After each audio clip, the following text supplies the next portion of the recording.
In this presentation, we have to discuss about the problem particle in a box.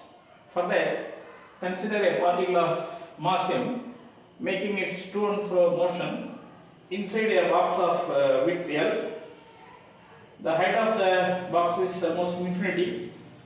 The walls are rigid in nature. At the same time, the walls are having elastic property. When the particle strikes the walls of the container, it will be reflected back without loss of energy. Since the particle is making its to and fro motion continuously, the potential energy of the particle inside the box is zero. So the energy possessed by the particle is totally kinetic.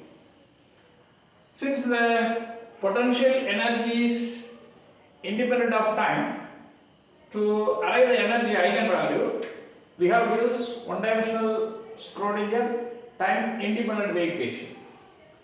Say d square psi divided by dx square plus 2me divided by h cross square minus e into psi equal to 0. This is our Schrodinger time independent wave equation.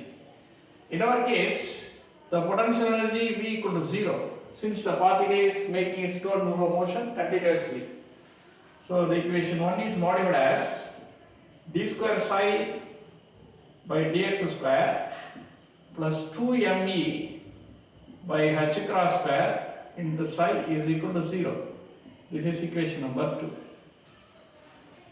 In the equation 2, we have to substitute k square is equal to 2me by h cross square.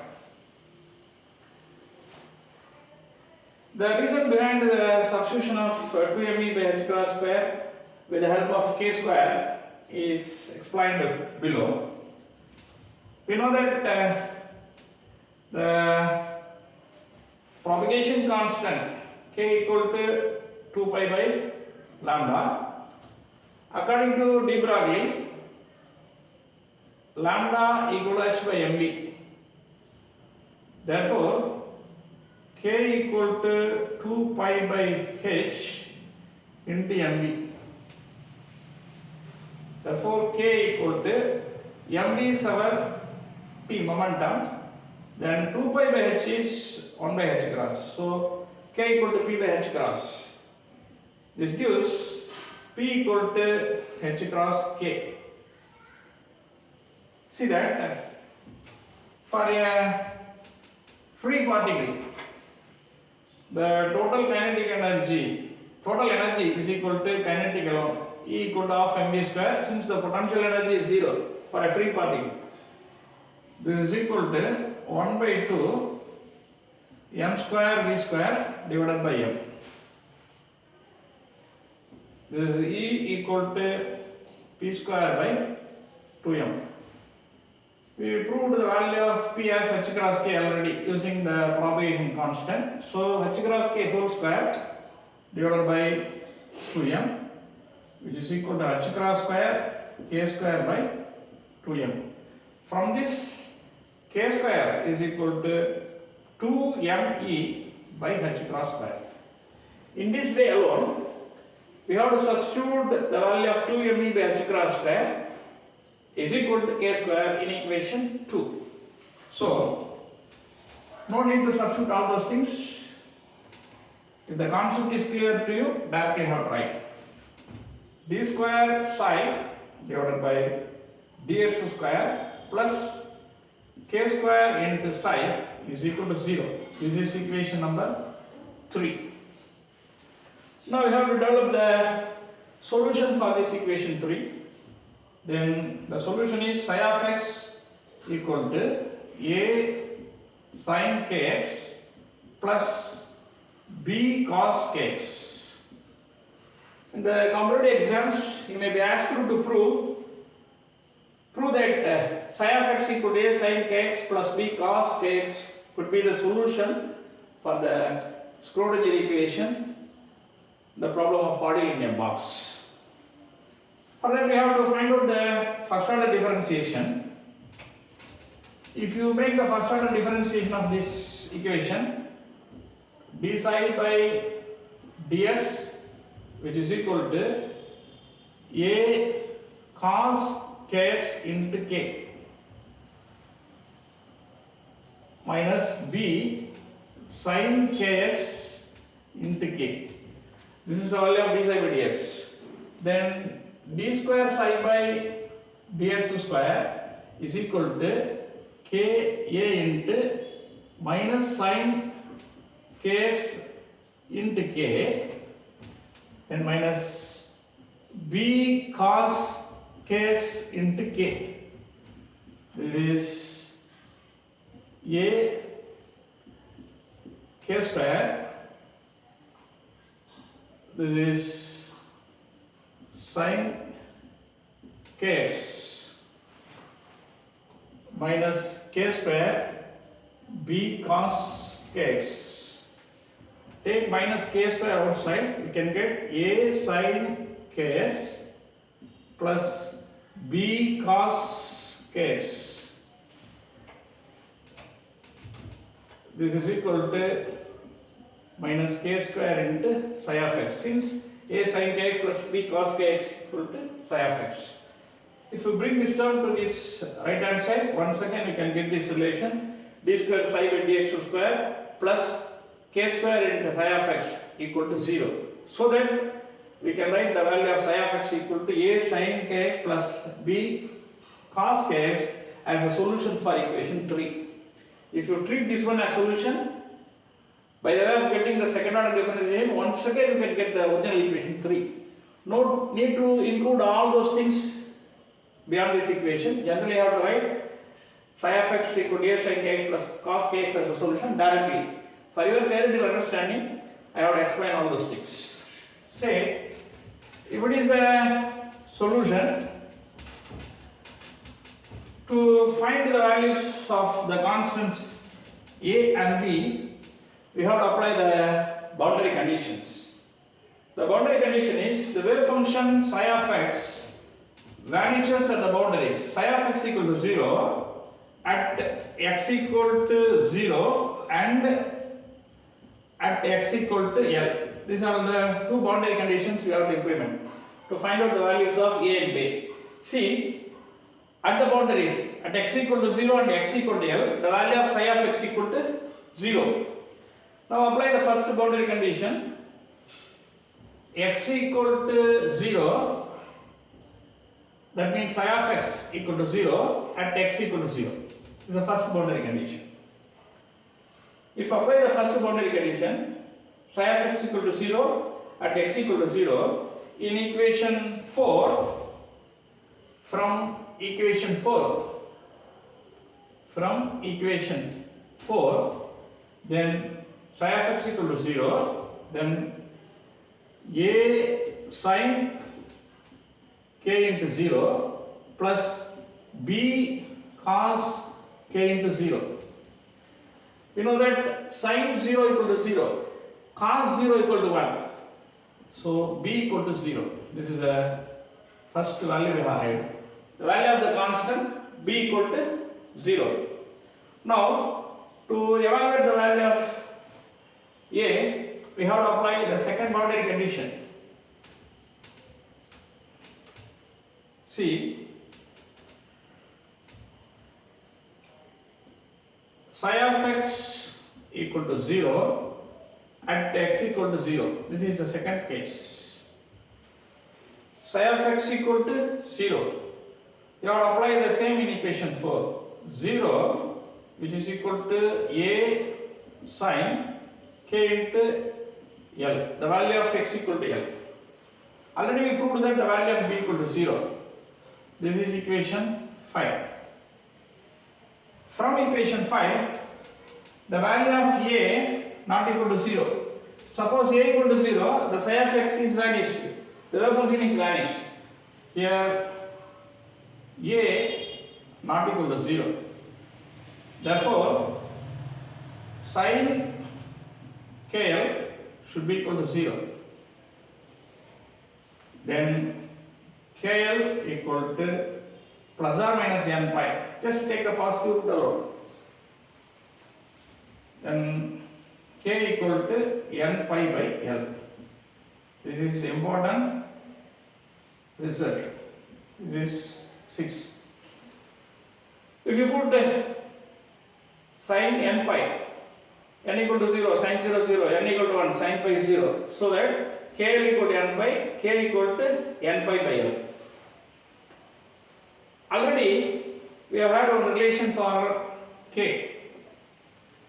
In our substitution, we have used 2me by h cross square is equal to k square. This is a substitution we have given. Consider this one as equation A. Now, compare these two equations.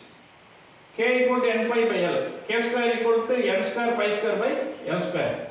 So, 2me divided by h cross square is equal to n square pi square divided by L square.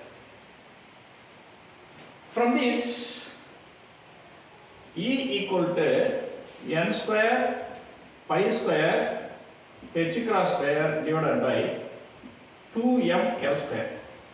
This is the value of energy. Suppose the particle is present inside the box. Now we have to give the physical interpretation for this energy equation E. See, if the energy is taken for our consideration, the energy is proportional to n square, directly proportional to n square, then the energy is inversely proportional to mass, and the energy is inversely proportional to square of the width of the box. These are the factors we have to observe. Here the value of n is equal to 1, 2, 3 and so on. N equal to 1 corresponding to the ground state, n equal to 2 corresponding to the first excited state, n equal to 3 corresponding to the second excited state. In this case, n equal to 0 is not allowed. N equal to 0 is not possible, n not equal to 0. Suppose if we say n is equal to 0, we know the value of k. K is equal to n pi by L. Then P equal to momentum is equal to h cross k.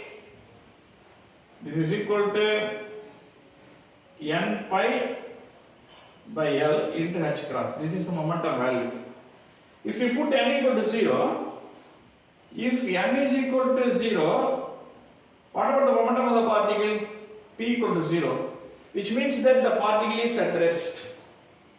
But inside the box, the particle is making its motion continuously. So we won't allow the value of n is equal to 0. N equal to 0 is not acceptable one. Apart from that, if the momentum is 0, for a free particle, the total energy equal to p square divided by 2m. If momentum is 0, the energy is 0. In this way also we can make our interpretation. That means the kinetic energy is 0, the particle is at rest. If k equal to 0, if n equal to 0, automatically the value of k is 0. If n is equal to 0, if n is equal to 0, the value of k equal to 0. If I say k equal to 0, the wave function psi of x is also 0. Suppose the wave function psi of x is 0, the probability of finding the particle p of r comma t, which is equal to psi star psi, is also 0. The position probability cannot be a zero quantity because the particle is present inside the box. So that n equal to 0 is not allowed. N equal to 0 is a not allowed case. If you put n equal to 1, we can get our first energy level. That is E1 is equal to pi square h cross square divided by 2m into L square. This is ground state energy. If n is equal to 2, then E2, that is equal to 4 pi square h cross square divided by 2m L square. This is 4 times E1. If you put n equal to 3, we can get the value of E3. That is 9 pi square h cross square divided by 2m L square, which is equal to 9 times the ground state energy. So energy is quantized. But if you think about the classical way, the same problem in the classical way, the particle is having energy value varying from 0 to infinity. The energy is continuous. But in this case, in quantum aspect, energy is not continuous, energy is quantized. The energy levels are not equally spaced, unequally spaced. Then, in this problem, we should concentrate one thing more.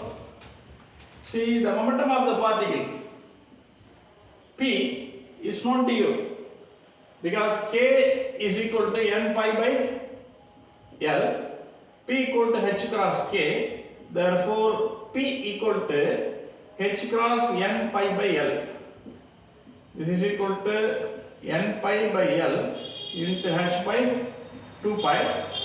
This is equal to nh by 2L. See this momentum P equal to nh by 2L.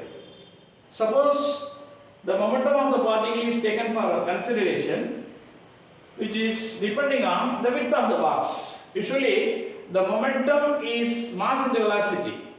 Here, the particle momentum is inversely proportional to the width of the box.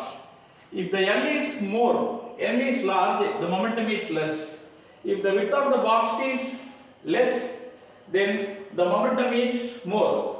From this, you may conclude that the momentum of the particle is directly proportional to n. That means 1, 2, 3 number. Then Planck's constant and inversely proportional to width of the box. Anyway, the momentum is independent of the mass of the particle. See that when the particle is present inside the box, the potential energy is 0. The necessary condition for potential energy equal to 0 is x greater than 0 less than L. This is one condition we have to implement. If the particle is present inside the box, the potential energy is 0, which means that the total energy is kinetic. But if you think about the particle momentum is independent of mass. But in general, we may point out momentum equal to product of mass into velocity. But as far as our particle in a box problem is concerned, the momentum of the particle is depending upon the width of the box. Momentum is inversely proportional to width, which is independent of mass. Whatever be the mass of the particle, the momentum is depending on the width of the box alone. It is independent of mass.